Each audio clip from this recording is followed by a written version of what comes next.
اعوذ باللہ من الشیطان الرجیم بسم اللہ الرحمن الرحیم الحمد للہ رب العالمین وصلی اللہ علی سیدنا و نبینا محمد وآلہ الطیبین الطاہرین المعصومین۔ ہماری گفتگو کتاب شریف بدایت الحکمہ کے مقدمے کے اندر جاری تھی، جس کے اندر علامہ طباطبائی رضوان اللہ تعالی علیہ 3 امور کے بارے میں بعض مطالب کو بیان فرماتے ہیں کہ اس کے اندر علامہ تعریف علم فلسفہ، موضوع علم فلسفہ اور غایت علم فلسفہ کے بارے میں بعض عرائض کو ذکر کر رہے تھے۔ اس مقدمے کے اندر جیسا آپ کی خدمت میں بیان ہوا کہ علامہ طباطبائی نے 2 روشوں کے ساتھ مطالب کو بیان کیا ہے۔ ایک مرتبہ علامہ نے اجمالی روش و اجمالی بیان کے ساتھ انہی امور کو بیان کیا ہے، اور دوسری مرتبہ علامہ طباطبائی وہ تفصیلی بیان اور تفصیلی مباحث کے ساتھ انہی 3 امور کو بیان کرنا چاہتے ہیں۔ البتہ اس تفصیلی بیان کے اندر علامہ بہت سارے اور امور اور بہت سارے اور مطالب کو بھی ذکر فرما چکے ہیں، جن میں سے بعض کی طرف آپ کی توجہ مبذول کی گئی تھی۔ جیسا کہ علامہ نے یہاں پر فرمایا کہ انسان اصل الواقعیت کو درک کرتا ہے، اور اس چیز کو بھی درک کرتا ہے کہ وہ واقعیت و واقعیت اشیاء کا علم حاصل کر سکتا ہے، ان کو درک کر سکتا ہے، اور اصل الواقعیت کے بعد سے یہاں پر جب بستر واقعیت پر اور اس واقعیت ہستی شناسی کے اندر خطا رونما ہوتی ہے، تو یہاں پہ فرماتے ہیں کہ ایسے علم کی ضرورت پیش آتی ہے کہ جو انسان کو حقیقت اور واقعیت جیسا کہ خارج میں ہے اس کی شناخت کروائے۔ لہٰذا فرماتے ہیں کہ یہاں پر علم الہی یا علم فلسفہ کی ضرورت ہمیں پیش آتی ہے۔ اب یہاں پہ علامہ طباطبائی رضوان اللہ تعالی علیہ فرماتے ہیں کہ علم فلسفہ اس کی تعریف کیا ہے۔ ان تمام مقدمے کو ذکر کرنے کے بعد کہ انسان سفسطی سے جدا ہو چکا ہے، واقعیت خارج از خود انسان یعنی واقعیت خود نفس کو بھی قبول کرتا ہے، اور واقعیت خارج از خود نفس انسان کو بھی قبول کرتا ہے، اور ان کا علم بھی حاصل کر سکتا ہے، اور ایسے علم کی تلاش میں ہے کہ جو علم اس کو ہستی شناسی کروائے، جو اس کو حقیقت میں جو اشیاء موجود ہیں اور جو موجود نہیں ہیں ان کے درمیان ان کو فرق بتائے۔ فرماتے ہیں اس علم کو علم الہی یا حکمت الہیہ کہتے ہیں۔ ان مباحث کی اساس پر حکمت الہیہ یا علم الہی کی تعریف کیا ہو گئی ہے، وہ علامہ فرماتے ہیں کہ فالحکمت الالہیۃ ہی العلم الباحث عن احوال الموجود بما ہوا موجود۔ فرماتے ہیں کہ حکمت الہیہ یا علم الہی وہ علم ہے کہ جو بحث کرتا ہے، جو گفتگو کرتا ہے کس سے؟ احوال موجود بما ہوا موجود، یعنی وہ اشیاء کہ جو واقعیت رکھتی ہیں، جو ایک حقیقت رکھتی ہیں، جو موجود ہیں، ان کے احوال۔ لیکن احوال کس جہت سے؟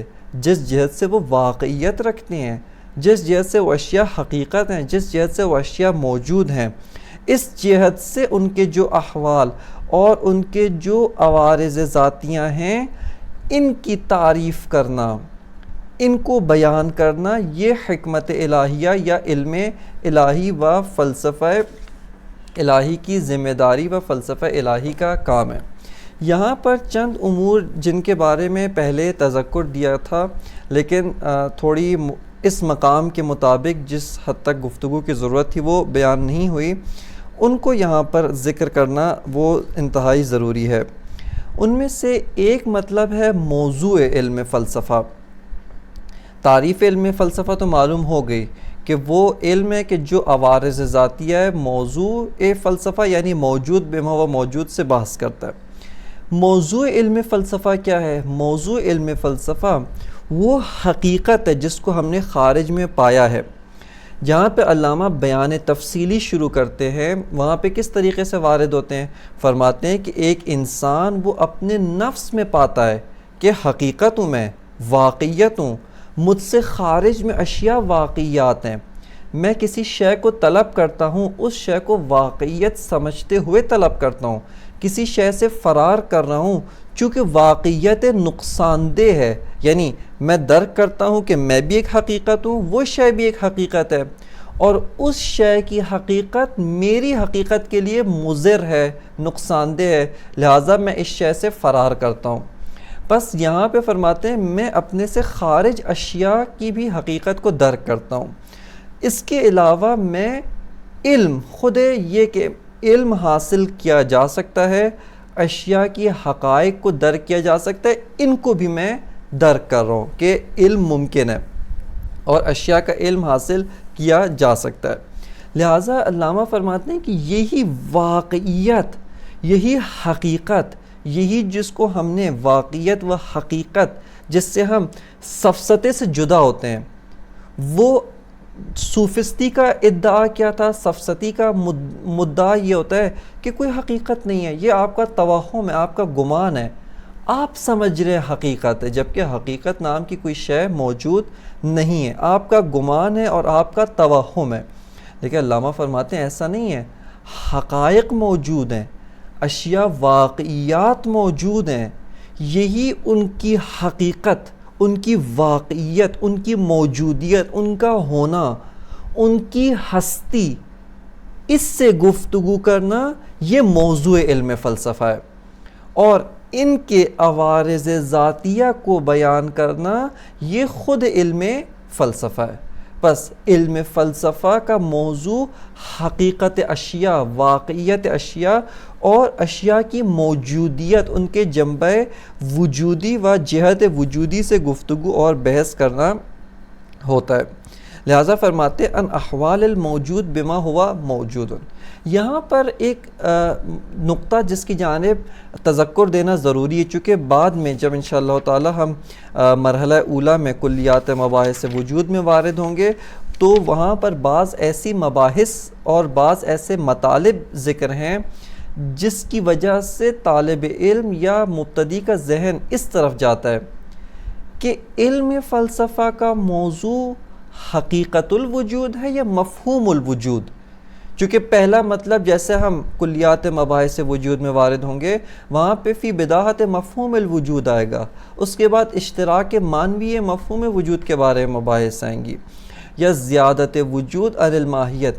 لہٰذا ان کے ذہن میں آتا ہے کہ وجود یعنی مفہوم الوجود، یہ جو مفہوم ذہنی وجود ہے یہ موضوع فلسفہ ہے، جبکہ یہ درست نہیں ہے. علم فلسفہ میں ہم حقائق کے در پہ ہیں. یہاں پہ آپ کے سامنے ایک مطلب جس کی طرف پہلے بھی اشارہ گزر چکا ہے، وہ ہے علم فلسفہ اور علم منطق میں کیا فرق ہے. کہ علم منطق وہ ملازمات ذہنیہ، وہ روابط ذہنیہ اور نسب ذہنیہ اس جہت سے کہ کس طریقے سے مقدمات سے ہم جو ہے وہ نتائج کو حاصل کر سکتے ہیں، ان سے گفتگو کرتا ہے. بس علم منطق وہ ذہن سے اور مفاہیم ذہنیہ و معقولات منطقی سے جو ہے وہ بحث کرتا ہے، جبکہ علم فلسفہ ذہنی علم نہیں ہے بلکہ علم فلسفہ حقائق اشیاء، واقعیات اشیاء، ان سے گفتگو کرتا ہے. بس موضوع علم فلسفہ کیسے ایک امر ذہنی ہو سکتا ہے؟ جیسا آپ علم منطق میں بھی پڑھ چکے ہیں، چونکہ یہ مطلب بہت اہم ہے اس وجہ سے اس پہ تاکید کی جا رہی ہے کہ مفاہیم، مفہوم یہ خارج از ذہن کوئی تحقق نہیں رکھتا، چونکہ مفہوم کی صفت کیا ہوتی ہے؟ وہ کلیت ہے، یصدق علی کثیرین ہوتا ہے، جبکہ خارج میں آپ یہ دیوار دیکھتے ہیں، آپ یہ مثال کے طور پہ میز دیکھتے ہیں، کوئی بھی شے دیکھتے ہیں، یہ صادق بر کثیرین نہیں ہوتی، یہ لا یصدق علی کثیرین ہے. لہٰذا کوئی بھی شے خارج از ذہن وہ کلیت نہیں رکھتی، کلیہ منطقی کی صفت سے جو ہے وہ متصف نہیں ہو سکتی. اس کے علاوہ کلیہ عقلی بھی نہیں ہو سکتی، البتہ کلیہ طبیعی یعنی ماہیات ہو سکتے ہیں، اس مطلب کو فی الحال رہنے دیں. بس مفہوم بما ہوا مفہوم خارج از ذہن متحقق نہیں ہوتا. لہٰذا اگر آپ یہ کہیں کہ علم فلسفے کا موضوع مفہوم الوجود ہے، اس کا مطلب ہے ہمیں حقائق سے اور خارج میں جو اشیاء موجود ہیں ان سے کوئی سروکار نہیں ہے، اور ہم صرف محض بعض ذہنی امور، بعض ذہنی مفروضے ان کے ساتھ جو ہے وہ بحث کر رہے ہیں اور ان سے گفتگو کر رہے ہیں، جبکہ حقیقت یہ نہیں ہے۔ لہٰذا فرماتے ہیں کہ جو علم فلسفے کا موضوع کیا ہے، وہ ہے احوال الموجود بما ہوا موجود، یعنی موجود بما ہوا موجود ہے۔ اس کے بعد ایک اور مطلب جس کی طرف علامہ نے پہلے تذکر دیا تھا لیکن وہاں پہ ہم نے سیر حاصل بحث نہیں کی تھی، وہ ہے خود اصطلاح عوارض ذاتیہ، جہاں پہ علامہ نے شروع میں ہی بیان فرماتے ہیں الذی یبحث فیہ عن اعراضہ الذاتیہ، کہ اعراض ذاتیہ سے اس علم میں بحث کی جاتی ہے، وجود کے اعراض ذاتیہ کو مورد گفتگو قرار دیا جاتا ہے۔ لہٰذا یہاں پہ اعراض ذاتیہ کے بارے میں بھی ایک تذکر دینا اور اس کے بارے میں مختصر سی بحث کرنا جو اس مقام کے لائق ہے، ضروری ہے۔ اگرچہ یہیں پہ آپ کی خدمت میں عرض کرتا چلوں کہ خود عوارض ذاتیہ یا اعراض ذاتیہ یہ بہت ہی مفصل موضوع ہے، اور یہاں پر علماء اور فلاسفہ کے درمیان کافی زیادہ اختلاف موجود ہے، اور صاحب کتاب یعنی مرحوم علامہ طباطبائی اس باب کے اندر یعنی خود اعراض ذاتیہ کے اندر ایک نظر اختصاصی اور ایک نظریہ خاص کے مالک و حامل ہیں۔ خب اعراض ذاتیہ کو سمجھنے کے لیے ہمارے لیے ضروری ہے کہ ہم پہلے دو اصطلاحات ذاتی کو ایک دوسرے سے جدا کریں، اور منطق کے اندر اس کو الگ کر کے بیان کیا جاتا ہے۔ ذاتی کی ایک اصطلاح باب کلیات خمس، جو معرف یعنی باب تعریفات و معرف کا مقدمہ جو باب ہے، باب کلیات خمس، اس کے اندر ایک اصطلاح ذاتی بیان کی جاتی ہے کہ ہر وہ محمول کہ جو موضوع کی ذات یا ذاتیات میں سے ہو، جو موضوع پر حمل ذاتی ہو سکتا ہو، جزء ذات ہو یا عین ذات ہو، اس کو کیا کہا جاتا ہے؟ ذاتی کہا جاتا ہے۔ اس اصطلاح کے اساس پر جنس، فصل اور نوع یہ ماہیت کے لیے ذاتی شمار ہوتے ہیں۔ یہ اصطلاح ذاتی در باب کلیات خمس ہے۔ ایک اصطلاح ذاتی باب برہان میں استعمال کی جاتی ہے کہ باب برہان میں کہتے ہیں کہ محمول یا عرض ذاتی ہے یا عرض غریب ہے۔ یہاں پر اسی کے ضمن میں باب کلیات خمس میں جو ذاتی کی اصطلاح استعمال ہوتی ہے اس کے مقابلے میں عرضی آتا ہے، یعنی محمول یا ذاتی ہے یا عرضی ہے، اور اگر کوئی شے محمول ہی نہ ہو وہ اصلاً اس تقسیم سے ہی خارج ہے، یعنی وہ نہ ذاتی ہے نہ عرضی ہے۔ لیکن ایک موضوع کے اوپر کوئی شے حمل ہوتی ہو، یہ محمول یا ذاتی شمار ہوتا ہے یا عرضی شمار ہوتا ہے۔ اب باب برہان کے اندر جو ذاتی کی اصطلاح ہے وہ ہے یا یہ محمول عارض ذاتی ہے یا عارض غریب ہے، یعنی یا تو عوارض ذاتیہ ہیں یا عوارض غریبہ ہیں۔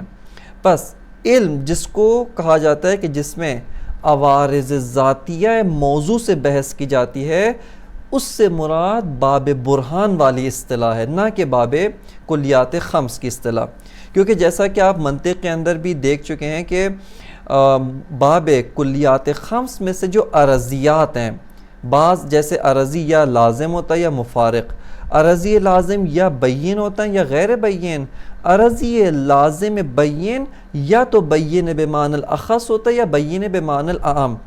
یہ عرضیات لازم یہ سارے کے سارے بھی باب عرضی ذاتی برہان کی اصطلاح میں شامل ہیں۔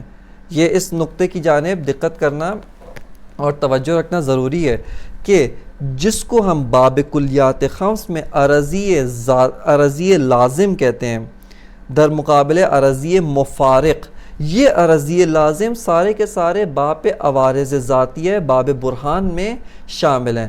پس عوارض ذاتیہ باب برہان وسیع از عرض جو ہے وہ ذاتیات باب کلیات خمس یا باب عیساغوجی ہوتا ہے، یعنی جس کو ہم نے عرضی در مقابلے ذاتی در باب کلیات خمس کہا ہے، اس کا ایک حصہ وہ کون سا حصہ ہے؟ عرضیات لازم۔ یہ عرضی لازم باب برہان کے عرضی ذاتی، عرض ذاتی اس کے اندر شامل ہے۔ لہٰذا ان دو اصطلاحات میں خلط ہونا بہت ساری مشکلات اور بہت سارے اشکالات کا سبب اور منشا بنتا ہے، اور ان کی جانب توجہ کرنا ضروری ہے۔ عرضی لازم یا معذرت عرض ذاتی در باب برہان، اس سے کیا مراد ہے؟ کہتے ہیں کہ عرض ذاتی در باب برہان وہ محمول ہوتا ہے جس کو موضوع پر حمل ہونے کے لیے واسطہ در عروض کی ضرورت نہیں ہوتی، یعنی واسطہ در عروض نہ چاہیے ہو تو اس محمول کو موضوع کی نسبت عرض ذاتی کہا جاتا ہے۔ باب برہان کی اصطلاح کے مطابق اس کو عرض ذاتی کہا جاتا ہے جس کو واسطہ در عروض کی ضرورت نہ ہو۔ واسطہ در عروض کیا ہوتا ہے؟ یہاں پر حکماء و اہل منطق، بلکہ اہل منطق بھی باتباع فلاسفہ و حکماء واسطے کی 3 اقسام کو ذکر کرتے ہیں کہ واسطہ 3 طرح کا ہوتا ہے۔ یا واسطہ در ثبوت ہوتا ہے جس کو علت الوجود بھی کہا جاتا ہے، یا واسطہ در اثبات ہوتا ہے جس کو علت الیقین یا علت اثبات کہا جاتا ہے، یا واسطہ در عروض ہوتا ہے۔ یہ 3 طرح کے وسائط ہوتے ہیں۔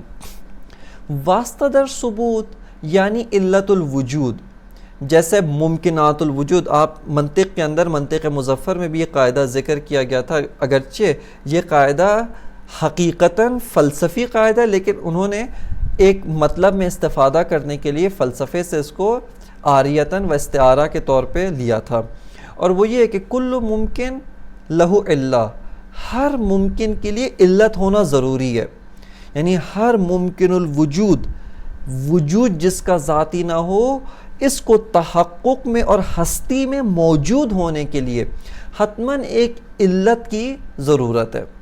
یہ جو علت ہے جو اس ممکن الوجود کو ایجاد کرتی ہے اور اس کو تحقق دیتی ہے، اس علت کو واسطہ در ثبوت کہا جاتا ہے یا علت الوجود کہا جاتا ہے۔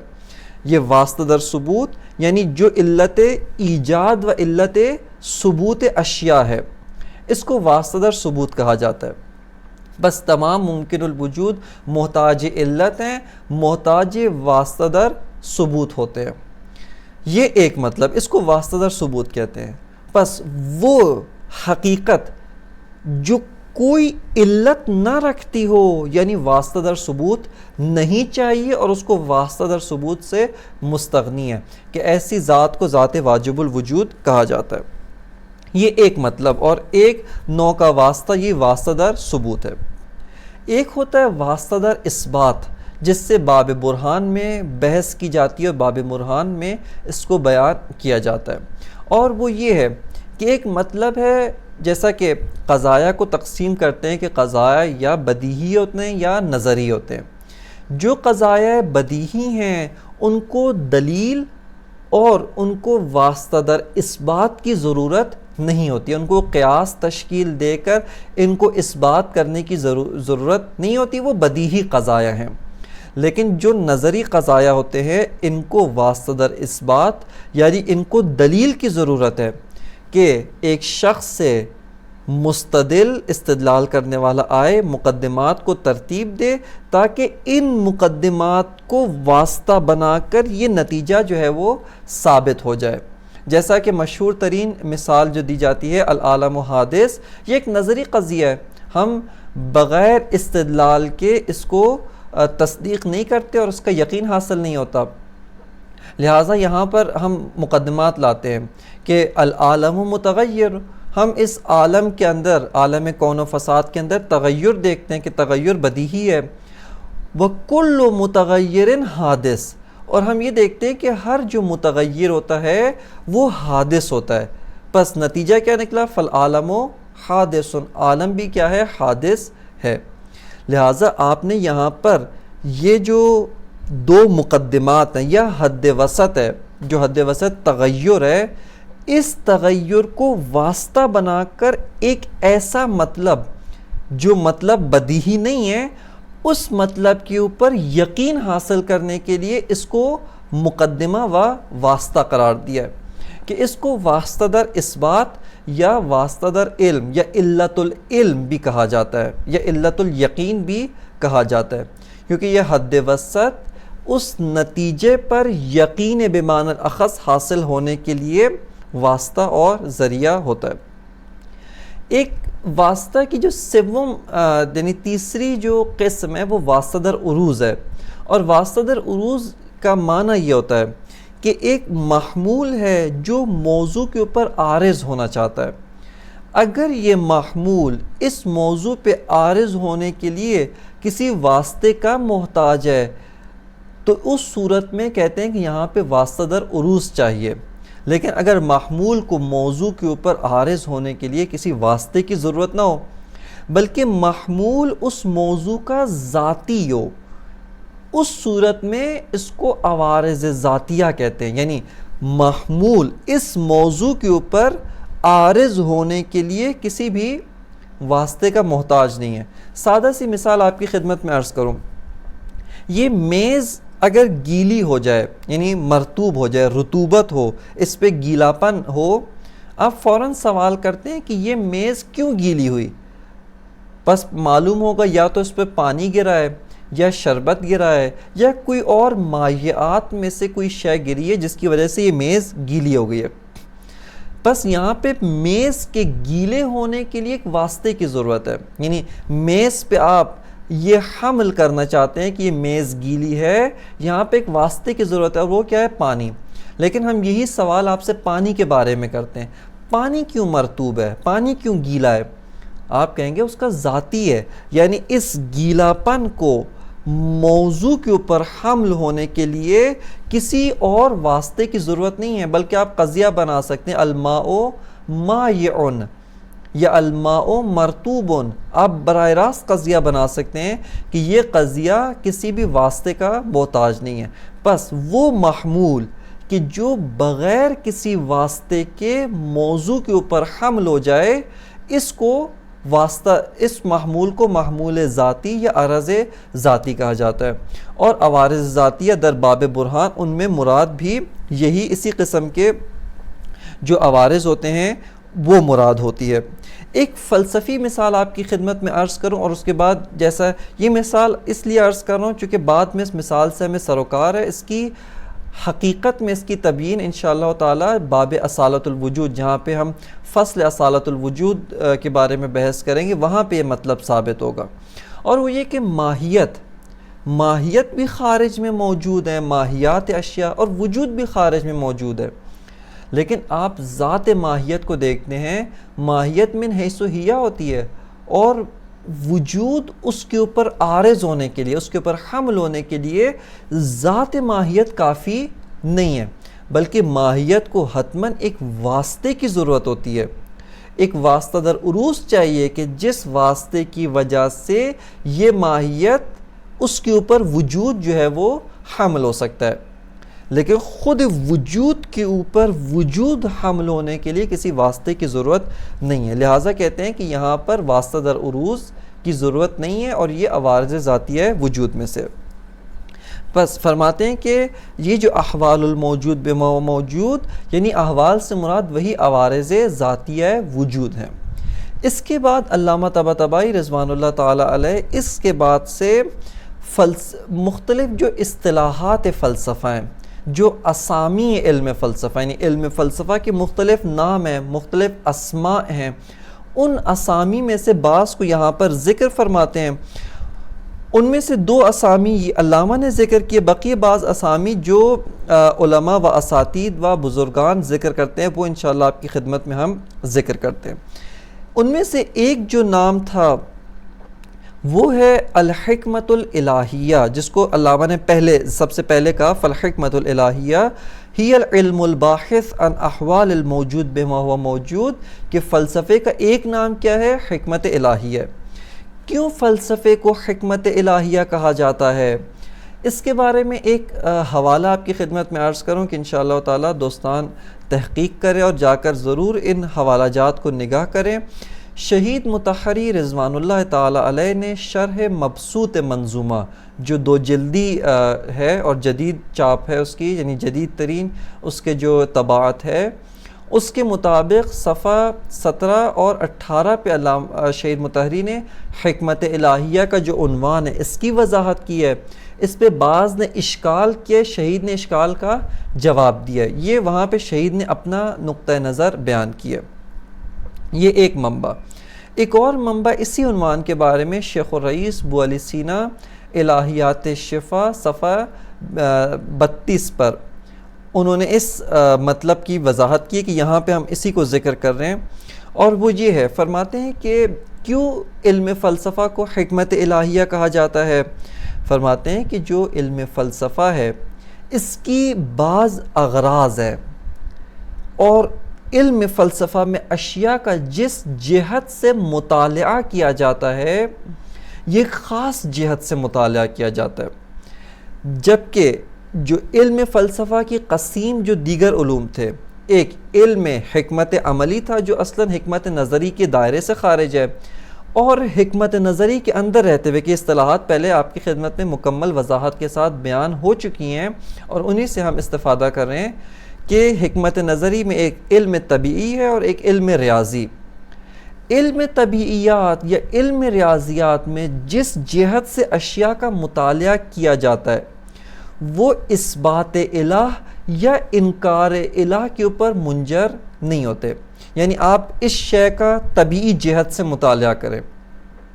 مثال کے طور پہ میں اس لکڑی کا مطالعہ کرتا ہوں اس کی جہت طبیعیات سے، یہ لکڑی کے عناصر یہ ہیں، یہ لکڑی کے اجزاء یہ ہیں، اس کی فزیکی ساخت یہ ہے، اس کی مثال کے طور پہ کیمسٹری کے نزدیک اس کی ساخت یہ ہے، دیگر علوم کے مطابق یہ بے جان علم ہے، اور یہ دیگر اس کے جو عوارض طبیعی ہیں علم طبیعیات میں جن سے بحث کی جاتی ہے ان کے مطابق یہ آپ خدا کو الہ کو اثبات کرنا چاہیں اثبات نہیں کر سکتے، آپ انکار کرنا چاہیں انکار بھی نہیں کر سکتے، یعنی نہ تو اس مطالعہ طبیعی سے اثبات الہ ہوتا ہے نہ ہی انکار الہ ہوتا ہے۔ اسی طرح اس میز کے اس لکڑی کے بعض عوارض ریاضی ہیں، اس کا قد اتنا ہے، آیا اس کی طول و عرض و عمق یہ ہے، اس کا حجم اتنا ہے، اس کا وزن اتنا ہے، یہ اس کے عوارض ریاضی ہیں۔ ان عوارض ریاضی میں بھی اگر ہم مطالعات کرتے جائیں اور ان کی اساس پہ اس جسم کو مطالعہ کریں آپ اثبات الہ نہیں کر سکتے، آپ انکار الہ بھی نہیں کر سکتے، یعنی آپ یہ نہیں کہہ سکتے کہ کائنات میں کوئی خدا موجود نہیں ہے، کیوں؟ کیونکہ اس جسم کا طول و عرض و عمق اتنا ہے۔ لیکن آپ اسی جسم کا مطالعہ فلسفی کریں، یہ ایک ایسا مطالعہ ہے کہ جہاں پر یا تو آپ انکار خدا پہ جا کے پہنچیں گے یا اثبات خدا پہ الہ پر۔ لہٰذا چونکہ اشیاء کا مطالعہ یعنی اشیاء جو ہمارے ارد گرد موجود ہیں ان کی واقعیت، ان کے وجود، ان کی ہستی شناسی کے پہلو سے ہم ان اشیاء کا جب مطالعہ کرتے ہیں تو جہت مطالعہ اس طرح کی ہوتی ہے، یا تو انکار الہ کے اوپر پہنچتا ہے، انکار الہ پر منتہی ہوتے ہیں، یا اثبات الہ پر۔ بس یہ علم الہی ہے، یعنی یا انکار الہ کے اوپر منتہی ہوگا یا اثبات الہ پر۔ اور اشیاء کا مطالعہ کرنا، اشیاء جیسے اس جسم کو آپ کہیں یہ جسم ممکن الوجود ہے، اور ہر ممکن الوجود کو علت چاہیے، اس کی علت بھی اگر ممکن الوجود ہے اس کو بھی علت چاہیے، الہ آخر کہ ایک ایسی علت ہو جو ممکن الوجود نہ ہو، واجب الوجود ہو، اور وہی الہ ہے۔ بس یہ دیکھا آپ نے توجہ کی کہ مطالعہ فلسفی و مطالعہ حکمت الہی میں آپ اشیاء کی اس جہت سے، اس پہلو سے مطالعہ کرتے ہیں کہ جو منتہی بے اثبات الہ ہوتا ہے، جس کے اندر ہم اثبات الہ کرتے ہیں، اور اثبات الہ پر جو ہے یہ علم منتہی ہوتا ہے۔ لہٰذا اس وجہ سے اس علم کو حکمت الہی کہا جاتا ہے۔ یہ اس کی وجہ تسمیہ حکمت الہی کہنے کی۔ ایک اور اسم جو علامہ یہاں پر ذکر فرماتے ہیں وہ ہے فلسفہ اولا یا علم الاعلی، فلسفہ اولا یا علم الاعلی، کہ یہ دونوں اسامی فلسفہ اولا اور علم الاعلی یہ دونوں اسامی علم فلسفہ کی نسبت با علوم دیگر مشخص کرتے ہیں کہ علم فلسفہ فلسفہ اولا ہے، علم اولا ہے، علم الاعلی ہے، جبکہ اس کے مقابلے میں طبیعیات، ریاضیات اور دیگر تمام علوم، ان میں سے کوئی علم بھی علم الاولی نہیں ہے۔ وہ سارے کے سارے علوم متعدد جہات سے محتاج فلسفہ ہیں کہ وہ مقدمے کے اندر فلسفے کی دیگر علوم کے ساتھ نسبت تفصیل کے ساتھ آپ کی خدمت میں بیان کی کہ تمام کے تمام علوم جو ہے وہ اپنے موضوعات کے اثبات میں، قواعد کلی کے اثبات میں، یہ سب کے سب محتاج علم فلسفہ ہوتے ہیں۔ لہٰذا اس وجہ سے اس کو فلسفہ اولیٰ کہا جاتا ہے، اس کو علم الاعلیٰ کہا جاتا ہے، در مقابل علم اسفل، علم وسطیٰ و علم سفلیٰ۔ فلسفہ حکمت نظری کا کہا، تین اس کے علوم ہیں۔ ایک حکمت الہیہ جس کو فلسفہ کہتے ہیں، فلسفہ بمعنی اخص۔ ایک حکمت ریاضیات یا حکمت ریاضی ہے، اور ایک حکمت طبیعی، الحکمت الطبیعیہ جس کو کہا جاتا ہے۔ اسی وجہ سے ایک اور جہت سے انہی کو فلسفہ اولیٰ حکمت الہی ہے، حکمت ریاضی کو فلسفہ وسطیٰ کہا جاتا ہے، اور فلسفہ طبیعی کو حکمت سفلیٰ۔ ان کی شرافت کی طرف ناظر ہے کہ وہ ایک اور جہت ہے جس کی طرف وارد ہونے کی جو ہے وہ گنجائش نہیں ہے۔ لہٰذا اس جہت سے اس فلسفے کو فلسفہ اولیٰ بھی کہا جاتا ہے اور علم الاعلیٰ بھی کہا جاتا ہے۔ دیگر علوم کی نسبت یہ فلسفہ اولیٰ ہے اور علم الاعلیٰ ہے۔ اس کے بعد فرماتے ہیں کہ تیسرا جو مطلب یہاں پر علامہ طباطبائی رضوان اللہ تعالیٰ علیہ ذکر کرتے ہیں، البتہ اس سے پہلے بعض اور اسامی ہیں علم فلسفہ کے جو کافی مشہور ہیں اور ان کی جانب اشارہ کرنا خالی از لطف نہیں ہے۔ ان میں سے ایک ہے ما قبل الطبیعہ۔ چونکہ ما قبل الطبیعہ یعنی علم فلسفہ وہ کہتے ہیں کہ علم فلسفہ علم ما قبل الطبیعہ ہے۔ کیوں علم ما قبل الطبیعہ ہے؟ کیونکہ طبیعیات یعنی جو عالم طبیعیات ہے اس کی حقیقت جو ہے وہ متوقف بر فلسفہ ہے۔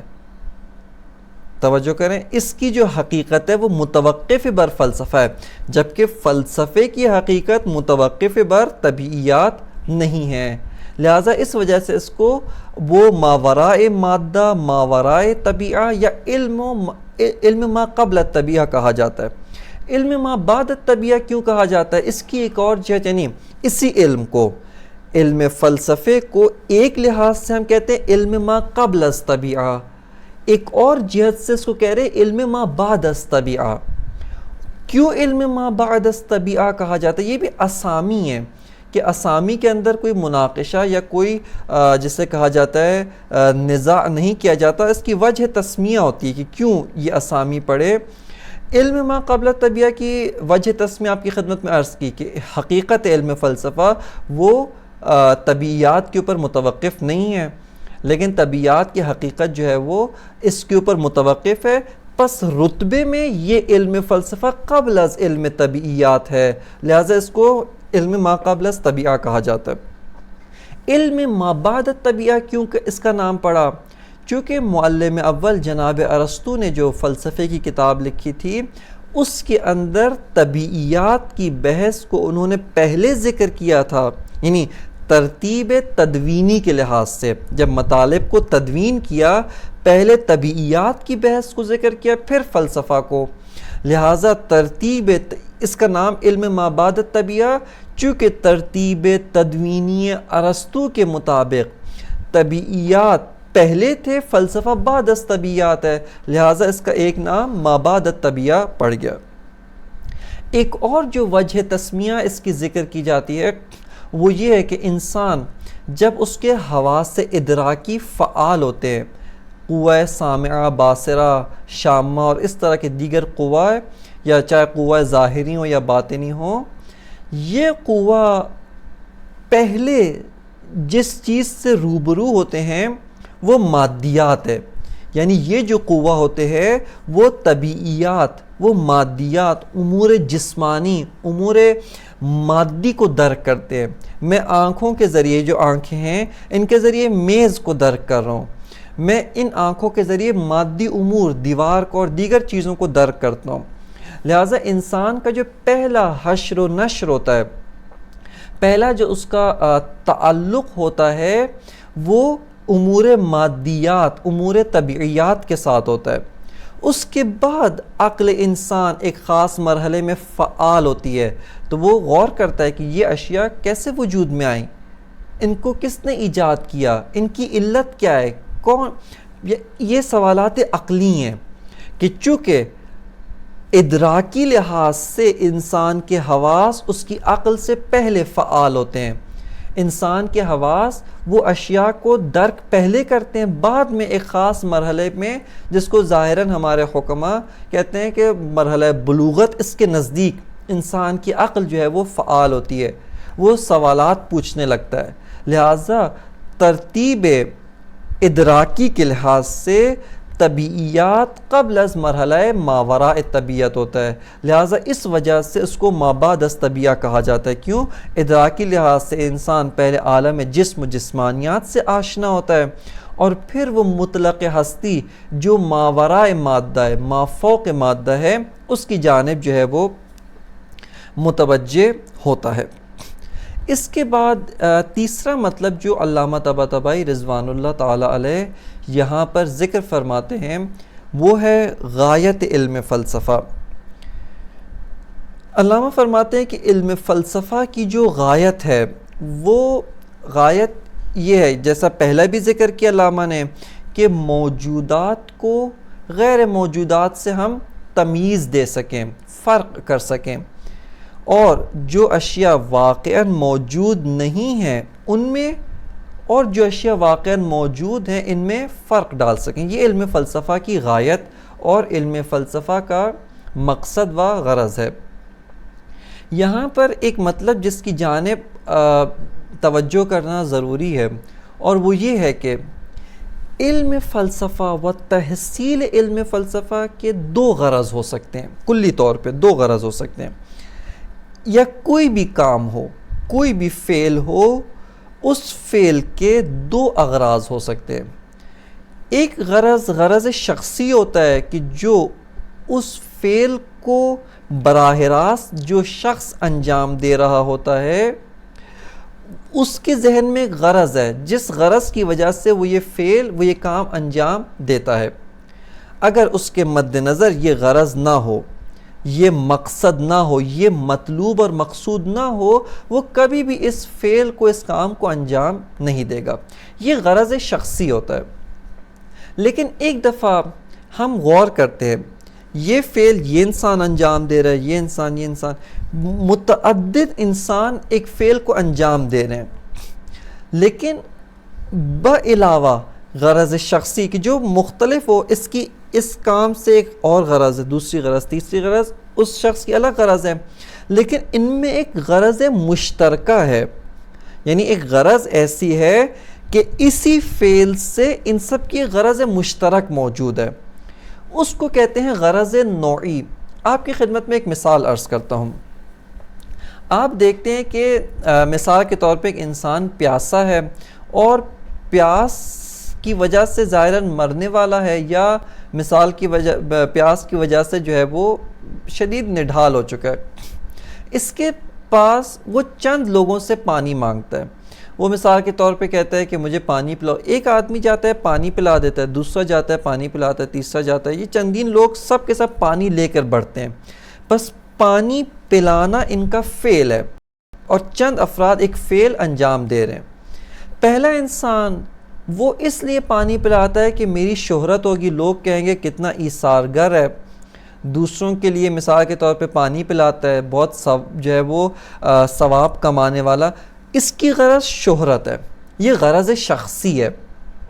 پانی پلانے سے وہ جائے گا، گلاس اٹھائے گا، پانی بھر کے اس آدمی کو دے گا، وہ آدمی، اس کی پیاس بجھ جائے گی، وہ پانی پی لے گا۔ دوسرا آدمی وہ کہتا ہے کہ میں ثواب کے لیے پانی پلا رہا ہوں، مجھے غرض نہیں، لوگ دیکھیں نہ دیکھیں، کوئی سروکار نہیں ہے، لیکن خدا مجھے ثواب دے گا، اس وجہ سے میں پانی پلاؤں اس کو۔ یہ جاتا ہے ثواب کی خاطر پانی پلاتا ہے، بس اس کی غرض شخصی کیا ہے؟ وہ ثواب حاصل کرنا ہے۔ ایک انسان، تیسرا انسان ہے، وہ دوسروں کی مشکلات کو برداشت نہیں کر سکتا، وہ دیکھتا ہے، وہ خدا پہ بھی یقین نہ رکھتا ہو، لیکن دیکھتا ہے کہ فلاں آدمی مشکل میں، مدد میں پکار رہا ہے، لہٰذا میں جاؤں جا کے اس کی مشکل کو برطرف کروں. لہٰذا وہ اپنے اندرون اضطراب، اس کے جو داخلی اضطراب ہے، داخلی جو اس کو بے چینی، بے سکونی ہے، اس بے سکونی کو دور کرنے کے لیے پانی پلا رہا ہے.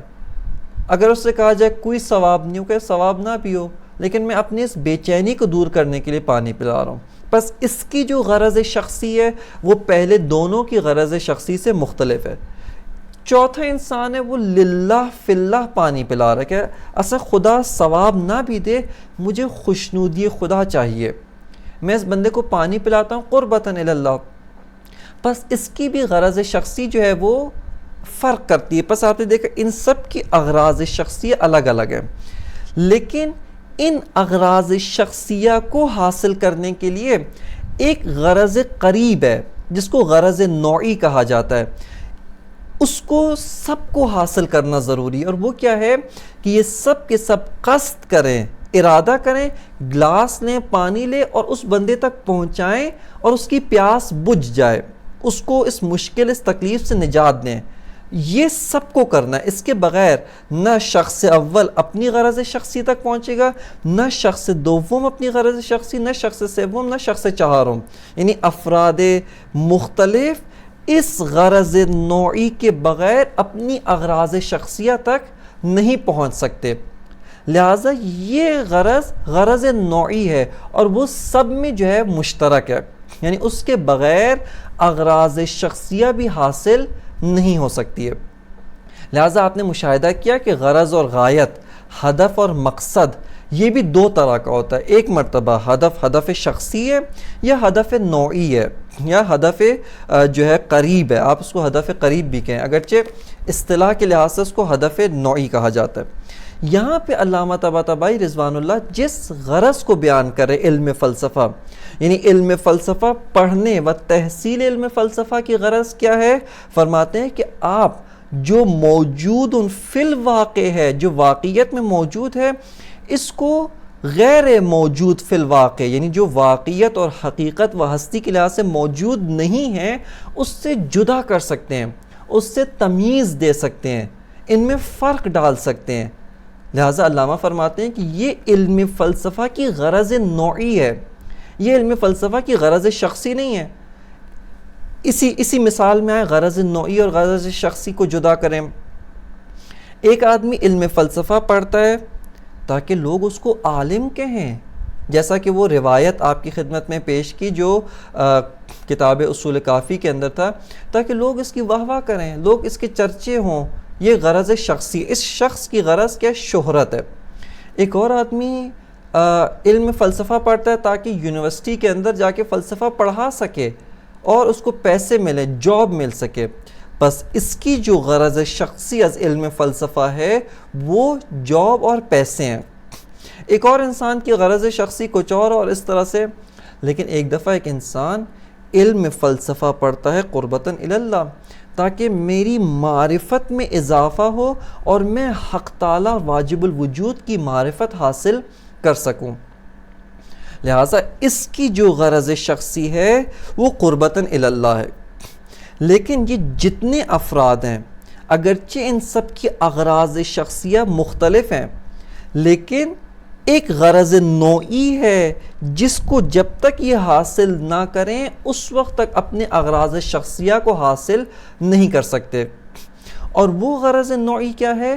وہ یہ ہے کہ جب تک یہ وجود بما وجود کی معرفت حاصل نہ کریں، اس علم کو نہ پڑھیں، اشیاء موجودہ جو واقعیت اور حقیقت کے لحاظ سے موجود ہیں اور جو حقیقت کے لحاظ سے موجود نہیں ہیں، ان میں فرق، ان میں تمیز اور ان کے درمیان جب تک جدائی نہ ڈال سکیں، وہ اس وقت تک جو ہے وہ اپنی اغراض شخصیہ کو بھی حاصل نہیں کر سکتے.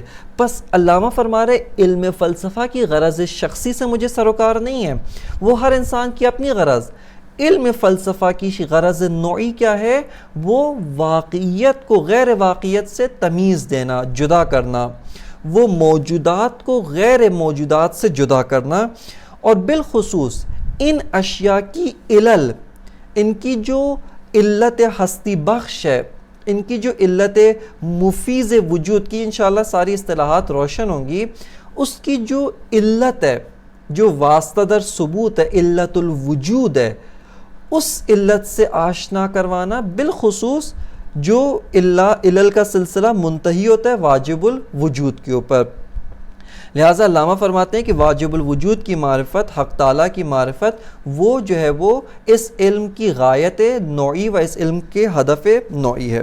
اب یہاں پہ ان مطالب کو مد نظر رکھتے ہوئے عبارت کی جانب توجہ کریں۔ علامہ فرماتے ہیں فالحکمت الالہیۃ ہی العلم الباحث عن احوال الموجود بما ہوا موجود، کہ حکمت الہیہ وہ علم ہے جو گفتگو کرتا ہے، بحث کرتا ہے کس سے؟ احوال موجود بما ہوا موجود، یعنی عوارض ذاتیہ موجود بما ہوا موجود سے بحث کرتا ہے۔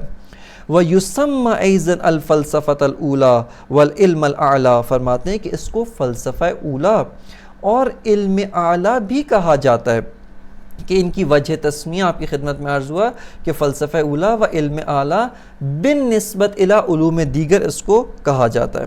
وَمَوْضُوعُهُ، اس علم کا یعنی علم جو موجود بما موجود سے بحث کرتا ہے، اس علم کا موضوع کیا ہے؟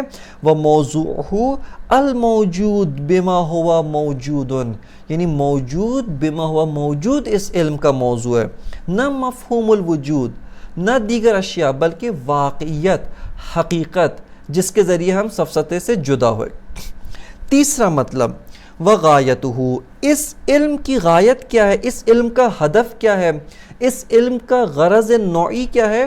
فرماتے ہیں تمییز الموجودات الحقیقیت من غیرہا، کہ موجودات حقیقی جو واقعاً موجود ہے، جو حقیقتاً موجود ہیں، ان کو موجودات غیر حقیقی سے جدا کرنا۔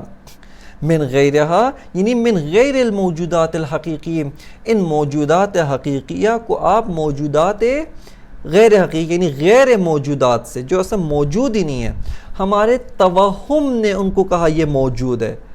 ایک انسان اپنے گمان کے مطابق سمجھتا ہے موجود ہے، جبکہ واقعیت میں موجود نہیں ہے۔ یہ پہلی جو ہے وہ غرض۔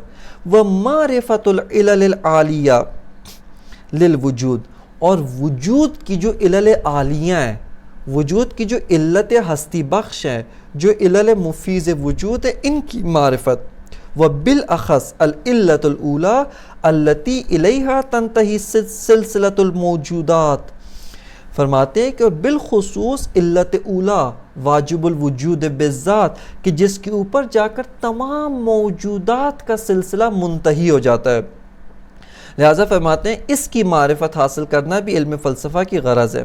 وَأَسْمَاءُ الْحُسْنَى وَصِفَاتُهَا الْعُلْيَا وَهُوَ اللَّهُ عَزَّ اسْمُهُ، فرماتے ہیں کہ اور جو علت اولیٰ ہے التی الیہا تنتہی سلسلۃ الموجودات و اسماء الحسنیٰ، اور اس علت اولیٰ کی جو اسماء حسنیٰ ہیں، اس کی جو صفات ہیں، اس کی جو جیسے وجوب الوجود ہے، واجب الوجود ہے، عالم ہے، قادر ہے، دیگر صفات حسنیٰ، ان کی معرفت، والصفات العلیٰ، اور صفات علیٰ کی معرفت، وَهُوَ اللَّهُ عَزَّ اسْمُهُ، اور وہ جو علت علیٰ ہے یا علت اولیٰ ہے وہ وہی ذات واجب الوجود یا ذات اللہ تعالی ہے، اس کی معرفت حاصل کرنا ہے۔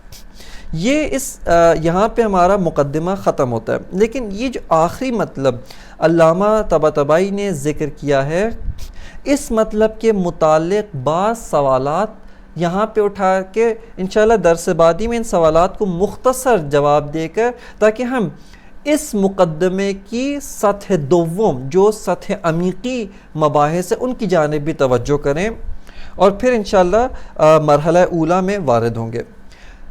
سب سے پہلا سوال یہ ہے کہ علم فلسفہ ایک علم کلی ہے، یعنی کوئی بھی علم ہو وہ جزئیات سے بحث نہیں کرتا، جبکہ علامہ فرماتے ہیں کہ غرض علم فلسفہ کیا ہے؟